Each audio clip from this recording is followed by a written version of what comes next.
Hello, hello, everyone. Good afternoon for those of you who are in the UK. Thank you so much for joining me today for our Enhancing Productivity workshop. We'll just leave it a couple more minutes before we get going. And I was just saying to lovely Holly at Giant, I've just had some new braces fitted on my teeth, so I currently sound like Donald Duck.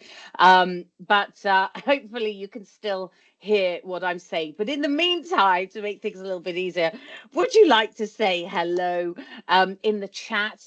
Pull up that chat function and get those fingers going and let me know where it is that you're dialing in from. I'm here based in very sunny London.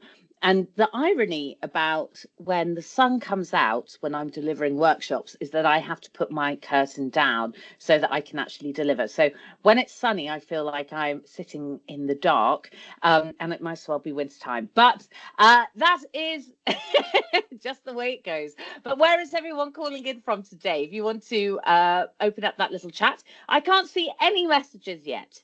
So please do let me know that you're there at the end of the screen and that I'm not just talking to myself for the next 45 minutes or so, because this will be an interactive session on enhancing productivity, and we'll start talking and chatting. Now, the recording has started, so we are being recorded on this workshop today. However, the chat function isn't. So please feel free to send in your questions, get involved. If you've been to one of my workshops before, you'll know that I absolutely love an interactive workshop. And love to hear people discussing, sharing anecdotes, experiences, stories, and I will be calling upon you to do that today. So without further ado, because we've got a lot to cover in today's workshop, good morning, good afternoon, good evening, everyone. I am Danny Haig, and I'm delighted to welcome you to today's workshop on enhancing productivity. And I've built this workshop specifically for solopreneurs, for the self-employed, contractors. We have such a diverse group of incredible professionals here today, and hopefully we're all eager to explore strategies to boost productivity and also whilst achieving sustainable and that ever elusive work-life balance. And I can't help but notice I have no comments on the chat function. Are you even there? Is this an AI workshop? Is there anyone there? Can we say, like, oh, fantastic. Hello from not so sunny Scotland. Oh, well, to be honest, I actually prefer Scotland when it's a bit colder. It's my favourite place to go in wintertime. I might be mad for saying it, but I just feel like there's something that just feels perfect about being cold in Scotland. Just these whimsical dreams of the Scottish Highlands. Anyway, before I start telling you more about the weather in this inevitable British manner, and before we dive into the content, I want to have a think about the journey and the unique journey that each of you are on, and indeed me as a business owner as well. Whether you're a solopreneur, independent professional, you're juggling so many roles, from marketing and client relationships to delivery, admin tasks. This huge amount of responsibility. It is rewarding and you can't deny it, but it can also present really distinct productivity challenges that we're here to talk about today. So our goal for this session is to provide you with practical tools and insights that are tailored to your unique experiences. So we're going to explore some effective prioritization techniques, time management strategies, and also methods to manage those constantly ubiquitous distractions. And then also, how can we start building sustainable habits so that not only can we enhance productivity, but also contribute to our professional journeys as well. So I do encourage lots of participation. And throughout the workshop, I'm going to be asking you to discuss things, some interaction, and we've got a Q&A session at the end. But please don't wait till the end. Send through your questions as we're going. And hopefully we'll have a great collaborative environment so we can all learn and grow together. So let's all begin by getting to know each other a little bit. Can you take a moment to introduce yourself? Let us know your name, your profession, and also what motivated you to join this workshop today. Now, as I can see, we've got a shy group here, so I'm hoping that we are going to share at least our profession and what we might want to learn, or what it is that's encouraging you to be here in the workshop today. Any takers? For me, productivity is a really interesting one. And I've got lots of different tools. I'm looking around my office right now. So I'm a business owner myself. And this is probably one of my biggest distractions, constantly having emails and notifications coming up. But then I also have counteractive tools and things that I use. So productivity is so important for us when we are solopreneurs or kind of independent practitioners or contractors.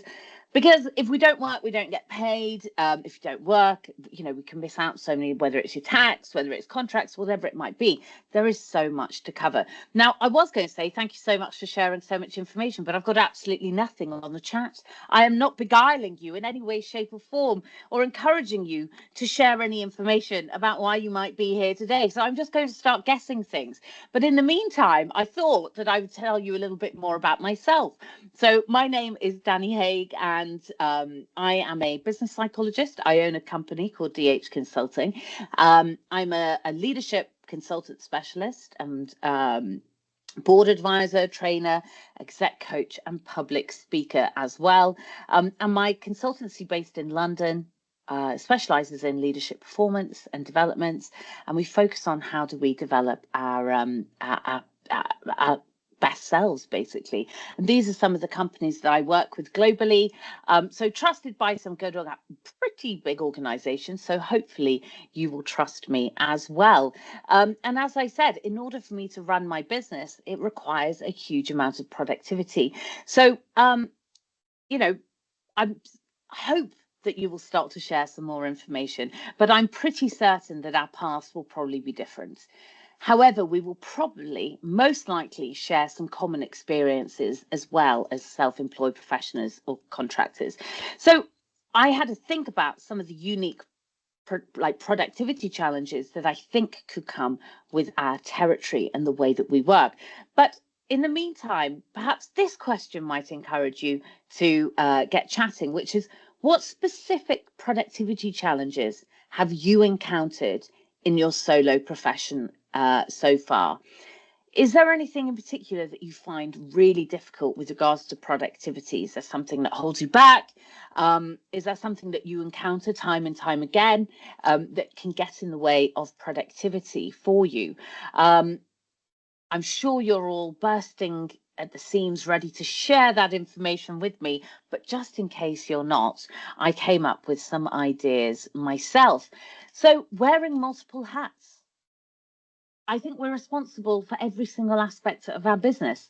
The only thing that I definitely outsource is my accounts and my legals, because I hate doing them both. It does not lean into my skill set at all. And I could probably spend a day rewriting a single contract rather than, doing the work that I love and that I'm really good at. So, strategy, marketing, client relationships, admin, legal, all service delivery, all of this multifaceted role that we have. It's both empowering, but it's also overwhelming. So juggling these diverse responsibilities, it can lead to task overload, and that dilutes our focus as well. I wonder, does that resonate with anybody here? But then we have time management. It has taken me about a decade to get to the point where I feel like my time management is really on it. A lot of that is understanding where's my energy best. I'm best to wake up in the morning because I'm so much more energetic and my brain is so much more focused. If I'm tired, I know I'm not going to be getting done as much as I should. I need a nap in order for me to progress further. But generally speaking, learning to structure your day based around your energy levels, booking your diary in around when you're going to best be focused. I used to see like 6 coaching session clients in a day. Now I know that's not good. I'm not going to be giving the 6th client the best service that I can, especially not compared to clients 1 and 2 and 3. So it's about learning time management and scheduling. Without this structure of a traditional 9 to 5, it means that we can either really overwork, which I think we've all probably done. I've definitely done that, massively burnt myself out in the past. Um, or perhaps you've underscheduled, or you haven't really planned the diary properly. And the flexibility that we have, it draws many people to solo work, but it can result in blurred lines between work and personal life, and it can mean that our time management can be quite poor. How does that sound? Does that resonate with anybody here today? Um, a lack of collaboration and isolation. Oh gosh, this can be so overwhelming. Working independently really offers a lot of autonomy. It's fantastic. You know, when you think, God, I don't have to work with my colleagues anymore. But then also it can be really difficult because you can also feel really isolated without colleagues to just brainstorm or talk things through or hear some advice, or someone's previously experienced something. Just even talking about the daily ups and downs, we miss out on that collaborative energy that can fuel creativity and even problem solving. Maybe that's something that resonates with you. And so the list goes on. Financial uncertainty can be a huge overwhelm. You know, unlike traditional employment, you've got steady money coming in every month. Solo professionals can face real fluctuating incomes. And that variability requires on us to be really adept at budgeting, planning for lean periods, managing financial stress, all of which has a huge overwhelming impact on our productivity. Then admin overload, self-motivation, accountability, balancing your personal and professional life. So I wonder, does this sound like something that you have experienced? Do you think, yes, this is me, these are my key areas and things that I am struggling with? Well, perhaps take a few moments to have a think about these particular areas and which might be a big problem for you, or perhaps things that you're like, no, I've worked that one out now. But these are some key areas that might sound familiar and things for you to work on as we go through the session today. So, what is productivity anyway? So, we've identified some unique challenges that we face as solopreneurs. So, let's have a look at the concept of productivity, because it's a term that we hear all the time. But what does it actually mean, especially in the context of running a solo business? Well, I think at its core, productivity is about achieving desired outcomes effectively and efficiently. It's not really just about checking off tasks or filling our days with activity, which is something that so many people feel like, if my day's full, then I'm achieving something. And that's not necessarily the truth. I've definitely fallen into that trap before. And that's something to think about. Am I just overpacking my day with things just to feel like I'm being successful, just to feel like I'm doing something? So we often we need to ensure that our efforts are actually aligned with our goals and that we're making meaningful progress in our business endeavors. There's nothing like a busy fool. You know, we're constantly running around doing things. But is this really effective for your business? Is this effective time management? So things to think about are quality over quantity. Learning to streamline your work and streamline production of work, whether that means having templates. Oh my goodness, I remember the day that I finally got templates into my business. It's one of those annoying things that you sit down and you've got to carve out the time to do, but meaning that you've got quality time. You're not having to repeat certain things over and over again, whether it's a pitch deck or an invoice or whatever it might be, but learning to kind of streamline the production and the time required for your work. So it's really easy to fall into that trap of busyness meaning productivity. So we might find ourselves juggling multiple tasks, responding to email, managing your social media, then some client work all at once. Definitely still guilty of doing that. So while it feels like we're accomplishing a lot, that really scattered approach, it really dilutes our effectiveness. True productivity emphasizes the quality of work over the sheer quantity, and it's about dedicating focused time to tasks that have the most significant impact on our business growth and personal fulfillment as well, because that's one of the biggest benefits of having your own businesses. What about aligning actions with goals? Productivity ensures that all your daily activities are in harmony and they're in harmony with your long objectives. Do you even know what your long-term objectives are? Do you know what you want to achieve by the end of the year? Do you know what you want to achieve in 5 years? Do you want to sell your business? Do you want to grow it? Or do you want to stay independent and just yourself? So there's all of these things that you need to know in order to make yourself more productive, because otherwise, what are you working towards? Just anything at all to do. Well, that's not going to grow your business. It's not going to make you productive. So perhaps if your goal is to establish yourself as a thought leader in your industry, spending time creating insightful content or engaging with your community is going to be more productive than getting lost in the minutiae even of administrative tasks. So by regularly assessing are our actions contributing to our overarching goals, that really helps us prioritize tasks that can then propel us forward. And then we minimize those ones that don't. Energy management. Energy is everything. When do you have the most energy? You know, unlike the traditional jobs or employment, solopreneurship, consulting, whatever it is that you might do, you have autonomy to structure your day. So recognize when you're most alert. When does creativity flow for you? You have the ability to schedule demanding tasks during your peak periods of energy, boost. So when you have less intensive activities, you could do those naturally at the end of the day. So aligning your tasks with your energy levels, that boosts efficiency too. And finally, embracing flexibility. One of the biggest perks of what we do is the flexibility to adapt and pivot. Productivity doesn't mean rigidly adhering to a set schedule. It means being responsive to changes.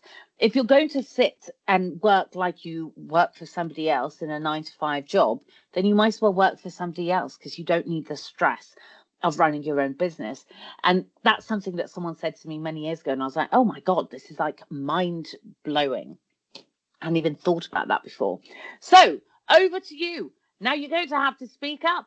I don't know whether my chat function's not working or something's gone wrong, but it feels like no one's talking to me. Oh my goodness, loads of messages have just come. Oh no, one has. Starting out as a consultant in my field, just looking to learn as much as possible, absolutely trying to prioritize busy work from important, hoping to avoid blurred lines. Absolutely.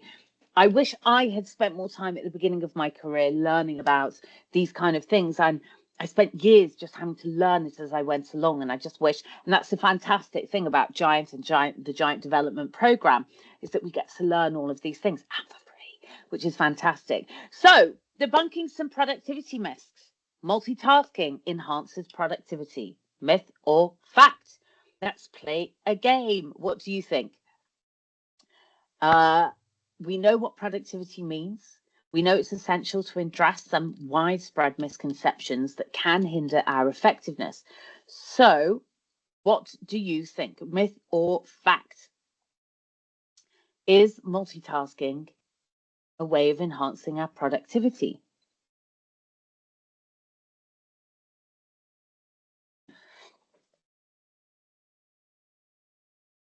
Well, I feel like I've already told the answers. It is a myth. I've just realized I put myth on all of them. It is a myth. Many people believe that juggling multiple tasks simultaneously leads to greater efficiency. But actually, research tells us that multitasking reduces productivity by up to 40%. Our brains are simply not wired to handle multiple tasks at once. Instead, what we need to do is focus on one task at a time. Very simple. And I'm sure you've all heard it a million times before. And it can be so tempting, because I love the thrill of all of the pressure. And so many of us do. But actually, we will achieve more and be more effective by taking one thing at a time. Longer hours means more productivity. Simply not true. This is such a common notion that working longer hours equates to accomplishing more. In reality, overworking leads to burnout, decreased creativity, and it increases our mistakes, which means that we have to do things over and over again. We can lose clients. We don't win contracts. We make, admin errors, whatever it might be. So we have to actually not work so many hours. We need to work better and less, because studies have shown that productivity often diminishes with excessive working hours. Optimal performance occurs in short, focused intervals. Busy equals productive. What a mess. What a myth. Being constantly busy doesn't necessarily mean you're productive. It's crucial to differentiate between tasks that are merely time consuming and those that contribute significantly to your goals. I used to be one of those people when I set up my business that as soon as an email came in, I responded to it straight away. And what that meant was I was never actually doing any actual work. I was just replying to emails constantly, and actually realizing that I could park those emails and respond at a certain time. And that's when I learned to diary block, which is such an incredible productivity tool based upon knowing when your energy levels are, working on learning to say to a client, I'll get back to you next week.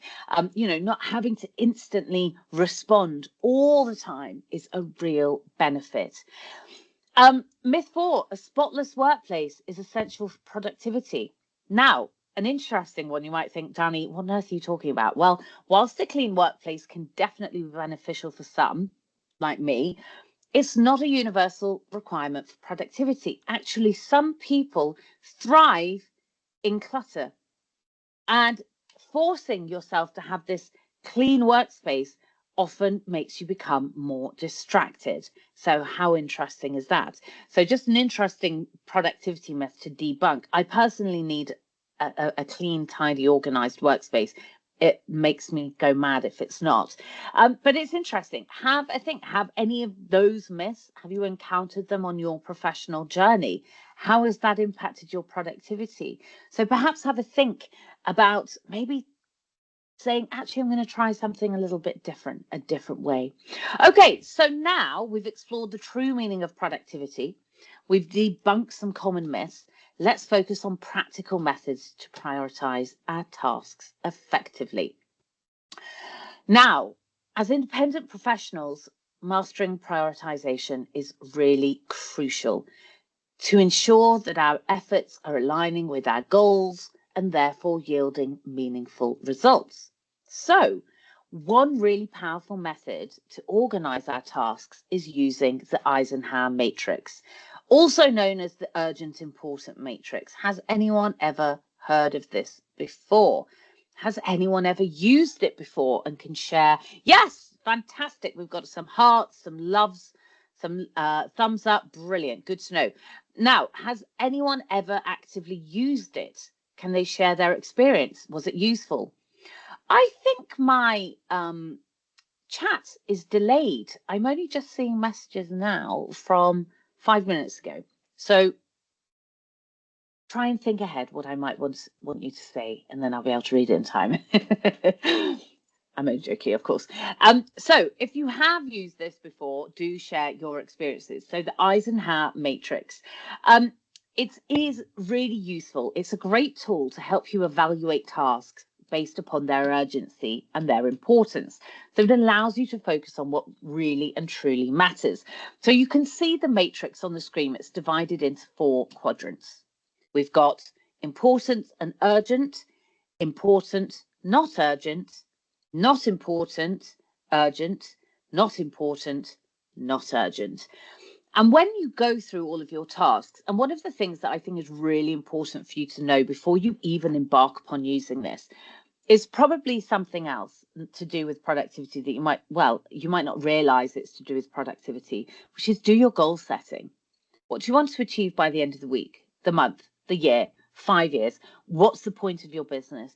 And I think until you know that, and until you have your purpose, until you have a reason for your business, until you have your USP, all of these things are going to be really difficult, because what will happen is you'll end up just doing anything for anyone, and you won't really develop your brand and your brand awareness. So, and we have done a workshop on that before, I'm pretty certain, with Giant Develop as well. So it might be worth rummaging through their archives. So how do we use this tool? So once you've had a look at your tasks, say at the beginning of the week or the beginning of the day, if you have something that is urgent and it's important, you must do it now. So these are things with clear deadlines, consequences if you don't actually do them. So, for example, meeting a pressing client deadline or resolving a sudden issue. Urgent and important must be done. Important but not urgent. So tasks that are significant, but they don't require immediate action. So these can be planned and scheduled, so you prevent them becoming urgent. So this could be strategic planning or skill development, for example. Or maybe a pitch deck that's required at the end of the month and you've got a few weeks to get it done. Urgent but not important. So tasks that demand immediate attention, but they're less critical. So if it's possible, then you'll delegate these to free up your time to more important activities. So, for example, urgent but not important. I need to get my VAT done. I'm going to ask my assistant to help me with that. So I'll just send it all over. It is urgent. It needs to be done, but it's not important for me to do it. So I'll delegate it, or I'll ask my bookkeeper to do it if they're free, or whatever it might be. So the point is, it's urgent, but not important for me to do it. My skill isn't required for that. And then not urgent, not important, offers little value, considered a distraction, minimize or eliminate. Now, I get asked all the time to help people, help grads, to help people with things to do with their careers and all sorts of things in their lives. Now, that's not particularly useful for me, but I do like to help people and reach out. So what I did is actually create a little community of grads in my industry so that they can help each other. And we'll have maybe a quarterly check-in where I'll say, I'm available on this time, here's an hour, but essentially it's not urgent, it's not important. And I've tried to eliminate it by getting the people together so that they can create their own community. So minimizing these distractions, because that could end up being a full-time job, and that's not particularly useful for my paying clients. So it's really important to learn how to categorize your tasks. And this is a really useful matrix. It means you can prioritize effectively, ensures that urgent and important tasks are addressed promptly. So if you're one of those people that an email comes in and you feel like you've got to respond to it straight away, you can actually have a think. Is this important and urgent, or can I schedule it for later in the week? Can someone else reply? Or is it actually, do I need to reply to it at all? So that's a really useful planning tool. And let me know what you think of it and whether you've used it before, or if you think you will use it.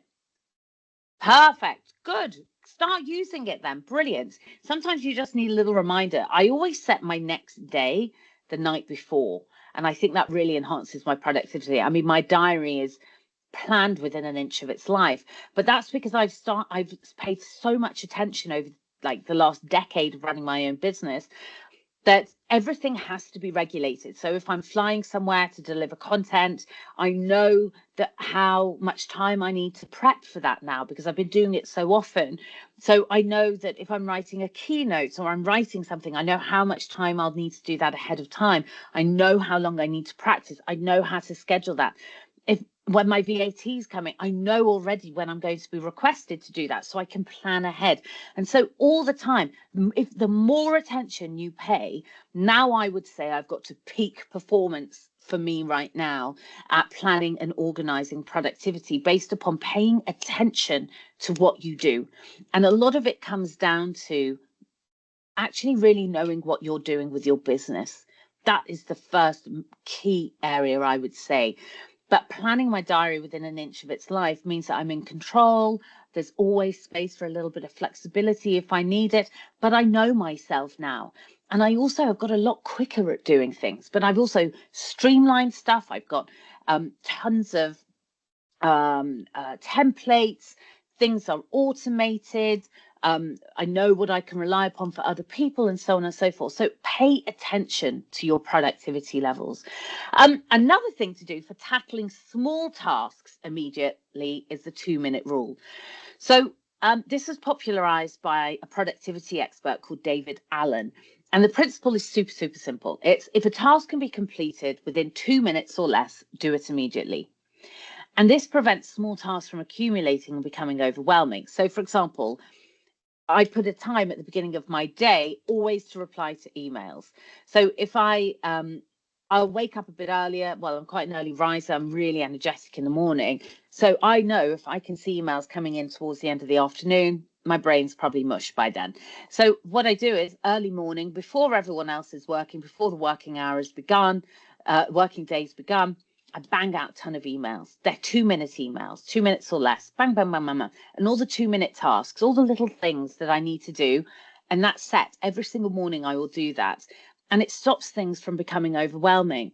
I will then include a time in the day if I've got lots of little things that need doing, making quick phone calls, tidying your workspace. I don't know, whatever it might be, there's also time there to do little fiddly bits. So those kind of things, for me, that's the way that I prioritize things. So uh, a good idea, and how I would encourage you to do this, is listing your tasks. So take a few minutes to write down all the tasks you currently have on your plate. I personally love handwritten ones. I have hundreds of these. Not hundreds, that's a massive exaggeration. I've got lots of these, full of lists, things that are going on. I know what's advanced. I've tried to digitize it. It doesn't work for me. So write it down, have it up on your computer, know what you're doing. And then there's different, I compartmentalize. I love a list. Categorize using your Eisenhower matrix. Identify your 2-minute tasks and then get to action. So choose one 2-minute task, complete it straight away. And it helps you visualize your priorities, and you can experience the immediate benefits of tackling some of those small tasks promptly as well.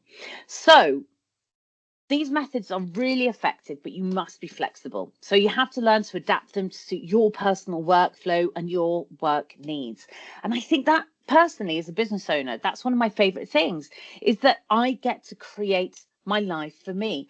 I came straight out of the corporate world. I literally quit my job one day and decided to set up a business next day. I didn't have a plan. I didn't have any money. I built my own website. It was quite rubbish, but brilliant for me at the time, bearing in mind I did it myself and I don't really have any tech skills or anything. And what happened, basically, I instantly tried to replace my corporate job with another corporate job. But it doesn't have to be that way. That's one of the benefits. Pay attention to yourself, know yourself, make your business work for you, because if it's not working for you, you might as well just work for someone else. And you have to be bold. You have to take time, pay attention, listen to yourself, and don't be scared. I think that's one of the things that made me super, super over ridiculous with my productivity, just working insane hours and burning myself out, was because I was always scared. Like, what if I lose a client? What if I don't make any money? What if these things happen? And they become so overwhelming that you become fear-led. So instead of like working with purpose and being kind of planning and being confident, you end up being pushed by fear. And that's when you kind of become very unproductive, I think. So I don't know if that resonates with anyone else. Time blocking, incredibly important. So building upon this discussion of prioritization, there are some effective time management strategies that can really help us structure our work days more efficiently.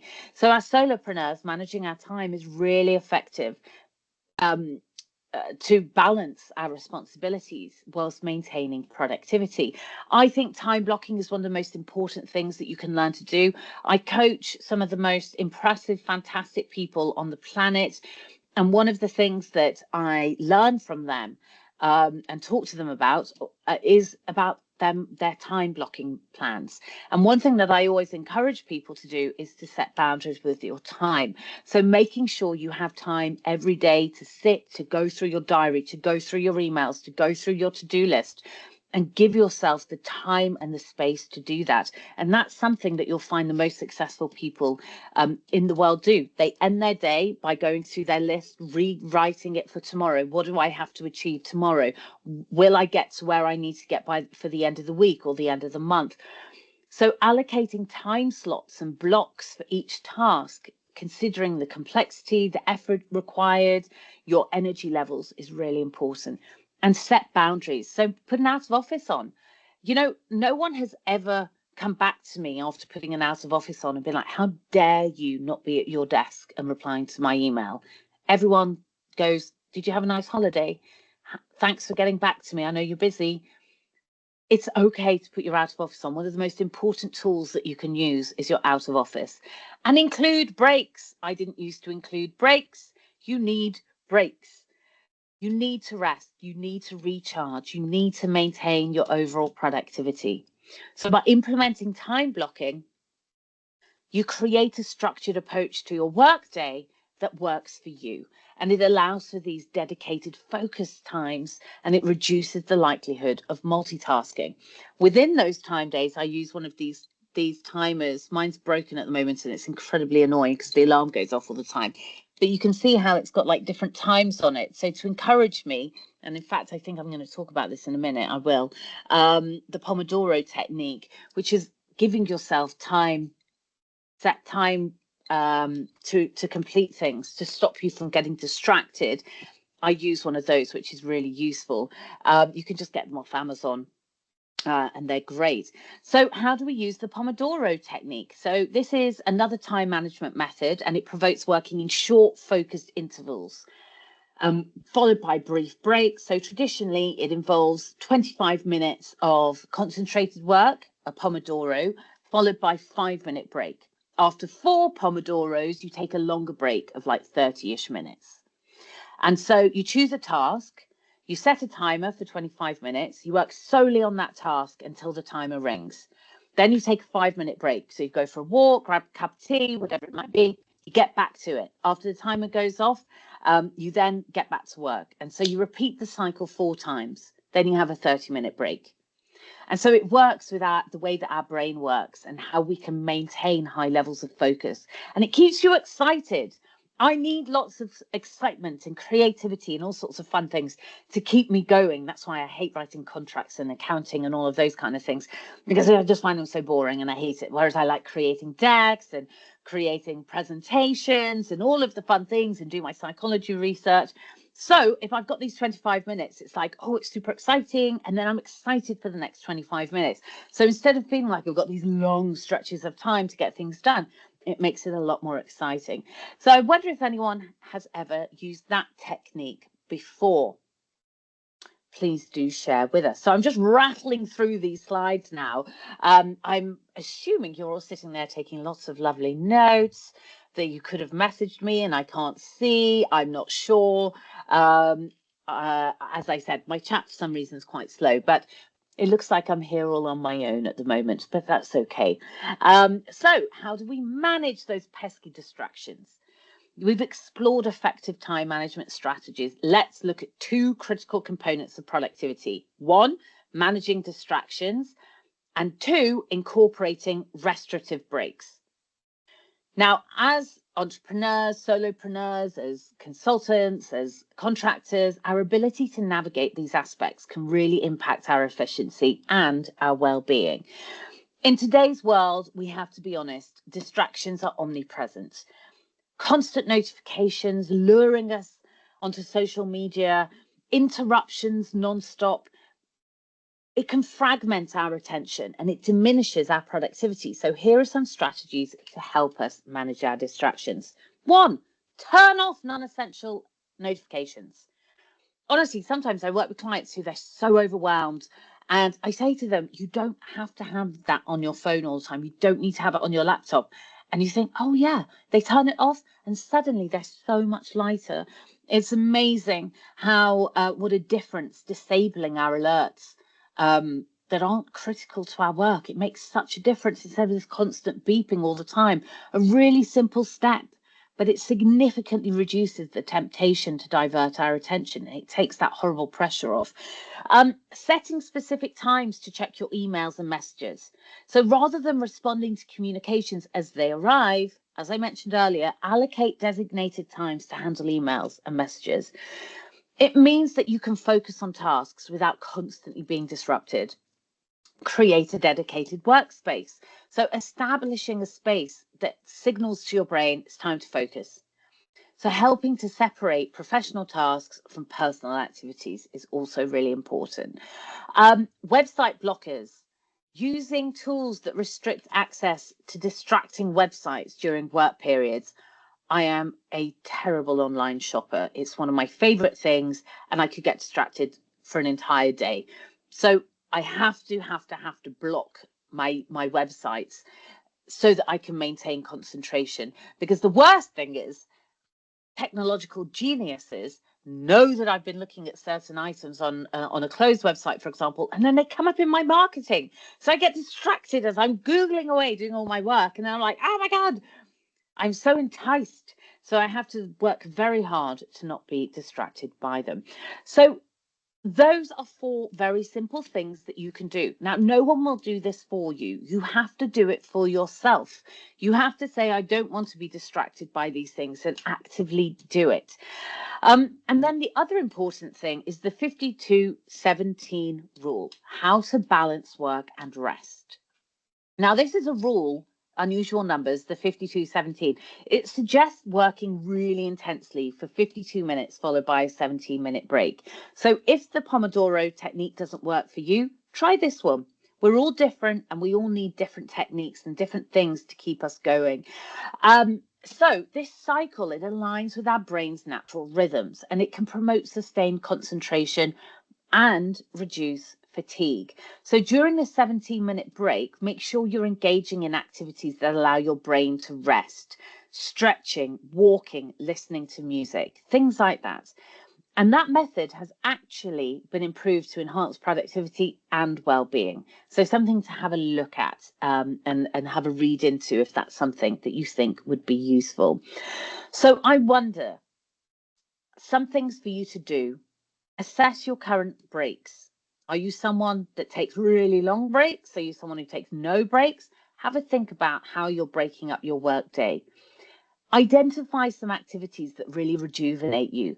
So think about brief activities that help you feel refreshed and focused. Like, I love listening to music. So I call it a micro dose of joy. So I'll put some really fun music on and listen to that, which really helps. Plan your breaks. So based on these insights, design a break schedule that aligns with your workflow and also your personal preferences as well. Okay, so we're coming towards the end of the session now, because what do? We've learned all of these things, but how are we going to start integrating them? Well, I offer so much like, oh, chat isn't working, but hello from Kent. Oh, fantastic. People are there. Brilliant. Wonderful. So, yes, I can provide research references for you if you would like them. I have them for all my work. I'm evidence-based psychologist, soon to be doctor, take that very seriously, as well as being HSPC, but registered. So thank you very much for asking that, because no one ever does. You can most certainly have all of my references. What do we do now? So I sell this product to high performers about understanding their genetic makeup and how they respond to stress.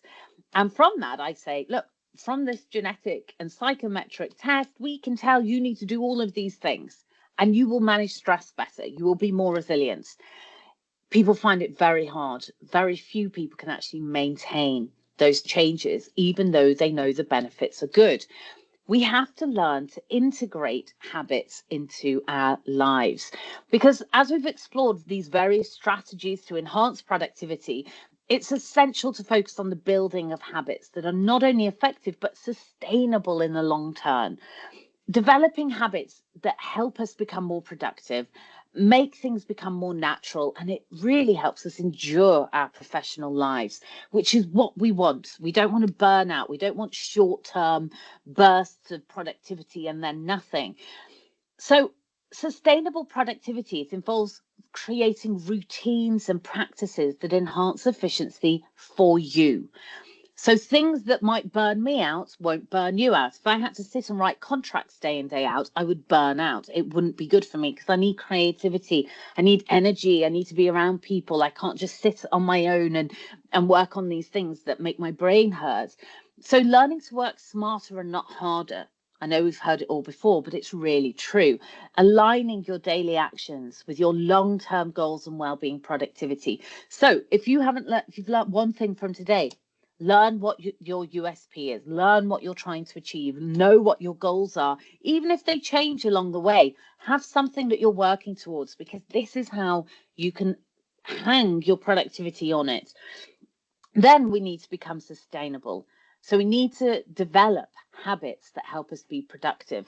Start small and be consistent. manageable changes to your routine.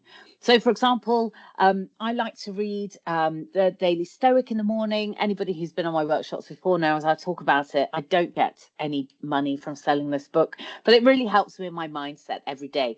I have a coffee every morning, so I keep the book next to my coffee. I make my coffee, and whilst the kettle's boiling, I read my page of my book. I know that I'm going to brush my teeth, so I keep other things next to my teeth that I need to do every day. All of these little things. So you can do that with work. Little actions that lead to long-term results. Leverage wellness pairing. So combine wellness activities to maximize benefits without requiring additional time. So, for example, listening to a podcast while taking a morning walk. So you can see how you're enhancing both your physical and mental well-being at the same time. Implement the 80-20 rule. Focus on 20% of tasks that yield 80% of results. This means you need to know what your business is doing. What's your USP? Working on prioritizing high impact activities means that you're constantly significantly getting towards your goals. You need to know what your goals are first. Scheduling regular breaks. Incorporating frequent breaks means you've got high levels of focus and it reduces burnout. Pomodoro method, the 52-17 method, these are really good. Set boundaries. Give yourself time off. Put an out of office on. People don't expect you to be available all the time.